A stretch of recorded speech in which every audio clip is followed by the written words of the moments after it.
that was fighting for gay rights, and people were killed.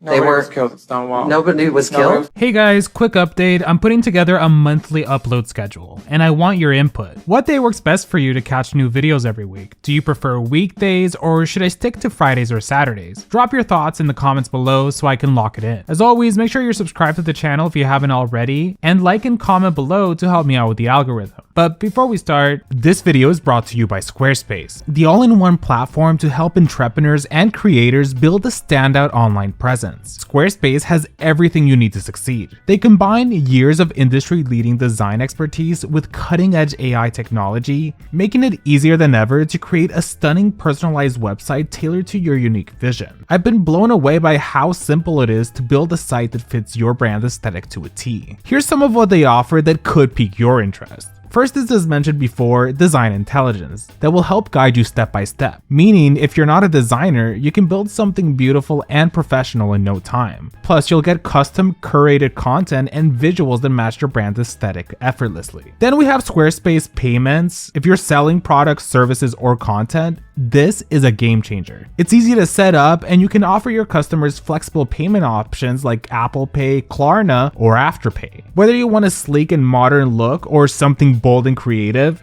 these tools make it so easy to customize every detail. Are you ready to bring your vision to life? Head to squarespace.com for a free trial and click the link in the description to save 10% off your first purchase of a website or domain. Now, let's begin. In the franchise's history, there's been a lot of moments that are able to withstand the test of time, although not all of them happened for good reasons. The season 10 finale took place in June of 2018, which would go on to feature the butterfly fiasco that turned into one of the most infamous moments of the franchise. Yet, in order to better understand what happened, we need to go back to season 9, which featured the first ever lip sync for the crown. In regards to why Drag Race would introduce the twist of the lip sync for the crown, there are many speculated reasons. The first is that back when season 9 was airing, the show had come under a lot of scrutiny for each season having a winner that was too predictable, with most seasons resulting in the queen with the best track record winning the season. In season 9, Shea went into the finale with 4 wins, making it seem like yet again Drag Race would have another obvious winner. So by introducing the lip sync for the crown, it would add stakes to the finale, making the outcome a lot less predictable to the viewer. Another speculated reason for the lip sync for the crown was due to season 9 having a lot of bad lip syncs, so the show would end up being able to highlight the importance of lip syncing when it came to Drag Race by incorporating it into the finale. But I don't necessarily agree with that theory. I mean, yeah, sure, we had bad lip syncs like Charlie Hyde standing in one spot for the whole song or Valentina not knowing the words, but we also had Aja versus Nina, both of Peppermint's lip syncs, and even Aja's performance against Kimora Black. Although the most believable theory is that the reason Drag Race introduced the lip sync for the crown was due to the pressure from VH1, which had become the new network for the show earlier that year, which is a pretty important thing to take note of. Season 9 was filmed over the summer of 2016, which is when Logo TV was still the official network for Drag Race. However, the season would end up airing in the spring of 2017. During the months between the filming and airing of season 9, RuPaul's Drag Race switched from Logo TV to VH1, and VH1 had a lot bigger ambitions for what Drag Race could end up becoming, which is why they definitely influenced a lot of production choices that the show would end up making. Some fans have argued that perhaps Logo TV was also planning on doing a lip sync for the crown, considering that the last episode to be filmed under their network was season 9 episode 12, where by the end of the episode, RuPaul announces that for the very first time in the main series history, all queens in the top 4 would be moving on to the finale. However, production had also filmed alternate endings for that episode, which included an ending where Peppermint was eliminated and placed 4th. Additionally, the queens from the season 9 top 4 were only told a couple weeks before the finale that there'd be a lip sync for the crown. So it's pretty fair to assume VH1 was the driving force behind the lip sync for the crown twist. VH1 becoming Drag Race's main network in 2017 would cause a complete shift in the show. It is after VH1's takeover that World of Wonder began to produce All-Star seasons back to back, with All Stars 3 being the first first All-Stars to be produced by VH1, which would go on to feature yet another big format twist with the jury of the queens that picked who the top 2 of the season would be. But back to the main topic of the video, the season 9 finale was the first time that we saw the lip sync for the crown format in action. The first lip sync would be Trinity against Peppermint, which resulted in Peppermint winning and Trinity being eliminated. The second lip sync would be between Shea Coulee and Sasha Velour, with Sasha's Rose Petals reveal solidifying her as the winner of not only the lip sync but of the finale, and ultimately allowing her to win season 9. While it's true that Shea Coulee had the better track record, Sasha Velour's win and the lip sync for the crown format would represent a huge shift in the franchise's trajectory. The twist now meant that track records would only get you as far as the finale. From that point, anybody who makes it to the finals has a chance at winning the crown by participating in the lip sync for the crown. Although the focus of the show was no longer the lip syncs themselves, it was instead the stunts that could be pulled during the performance, especially since Sasha's Rose Petals were now the new standard for a final performance, making the stakes extremely high for the next group of girls that would have to participate in the finale. That brings us to the season 10 finale, which would feature the second ever lip sync for the crown.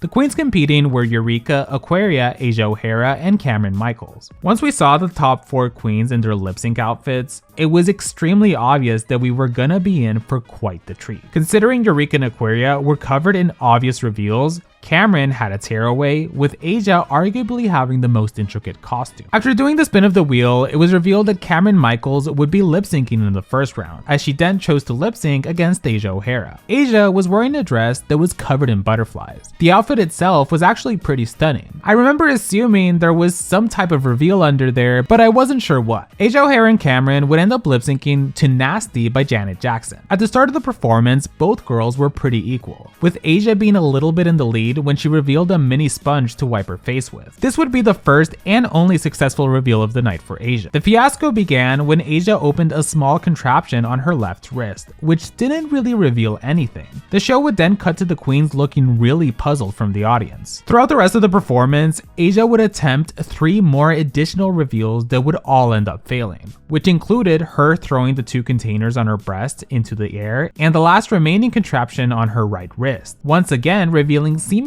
nothing. By the end of the lip sync, it was clear, thanks to the cameraman zooming in on the butterflies on stage, that something had gone terribly wrong with Asia's performance. It was especially sad to see, considering Asia had already been feeling detached from the fan base, in the sense that despite doing really well in the competition, a lot of fans didn't seem to gravitate towards Asia, although she did have a lot of supporters who did appreciate her talent. For the general fan base, Aquaria was the clear frontrunner in the top 4, with Asia not being very far behind, followed by Eureka and Cameron. At the time, Eureka had gone into a lot of drama with the fans, so she didn't receive a lot of support for the win in the lip sync. Yet between Asia and Cameron Michaels, it would end up being a very difficult thing to watch unfold on camera. As you know, the season 10 finale was filmed 2 weeks before it actually aired, which meant that because of the butterfly fiasco, Asia would then have to face the rabid fans of the show. Fans who ended up spreading the spoilers online would flock to Asia's social media to comment emoticons of butterflies or DM Asia accusing her of animal abuse. The sheer embarrassment that stemmed from the lip sync was something that Asia was gonna have to deal with whether she wanted to or not. Throughout the next 2 weeks, Asia would be a part of a lot of promo events that featured the top 4 queens of season 10. However, fans began to notice that she was dressing in all black, covering every inch of her face and skin in a dark material. While there was never an official explanation for the significance behind the outfit, Asia alluded in interviews that it was supposed to represent the way the fan base viewed her, since despite Asia being in the top 4, it felt like fans were only really seeing the other 3 queens. Throughout most of the month of June 2018, Asia ended up going offline on most of her social media platforms, along with a sudden shift in her drag presence all around. Later on, she'd take to Twitter to tell fans that she felt she owed everyone an explanation for how she had been acting in the past couple weeks. In it, she states that when she was 11 years old, during a night in the summer, a group of neighborhood kids attempted to set Asia on fire after noticing how flamboyant she was. It was only thanks to a random passerby that the kids were not successful in lighting Asia on fire. She would then still receive harassment from the boys that attacked her for the following 7 years of her life. Eventually, Asia would leave her hometown in order to find a better quality of life. The post goes on to say that just a couple of weeks prior to Asia writing this, she was wanting once again threatened to be burned alive. According to Asia, she felt that at this time, the people that were threatening to burn her were not even doing it because Asia was flamboyant, but instead because of the color of her skin.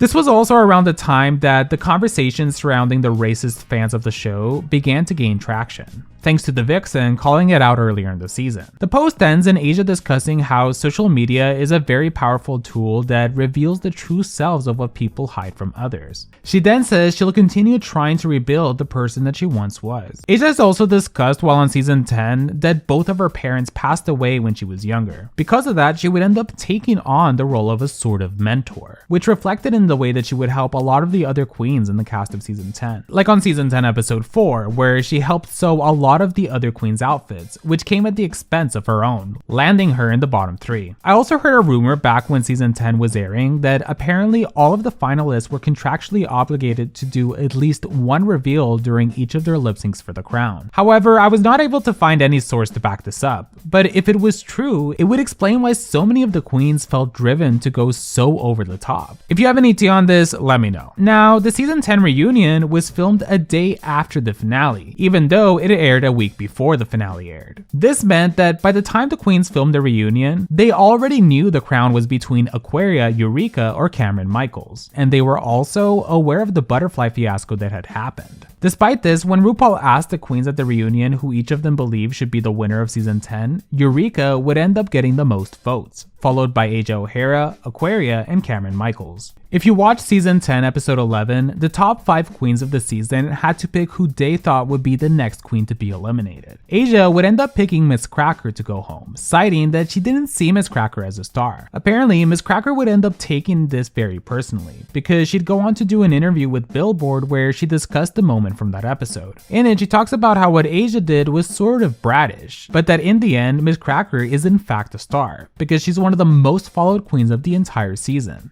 She goes on to compare Instagram followers between her and Asia Ohara, pointing out that even if Asia tripled her amount of Instagram followers, she still wouldn't be able to reach Miss Cracker's popularity. She then says that she and Asia now have a very good relationship and have exchanged many laughs. Although in the last question, Miss Cracker talks about how she will make sure to bring this up in the reunion, which was set to film a couple days after the interview was done. At the reunion, Miss Cracker did in fact bring it up, but ultimately, Asia sort of doubled down on her comments of Miss Cracker not being a star. Instead, Asia admitted that she was wrong for saying that Miss Cracker wasn't a star, but instead should have said it in a different way. It's also important to note that social media followers seem to be the main guiding force of success among the queens. So it also brings a new meaning to how Asia felt going into the season 10 finale and what she'd end up experiencing after it was done. Another thing that happened at the season 10 reunion was the Vixen seemingly getting a lot of questions aimed towards her that painted her in a negative light. Specifically, Ru seemed to be talking down to the Vixen regarding her behavior throughout the season. This would result in the Vixen ultimately leaving the set of the reunion and not returning. Asia then defended the Vixen's walkout from the reunion, citing that the Vixen was faced with a situation where she was gonna end up having to argue with everyone,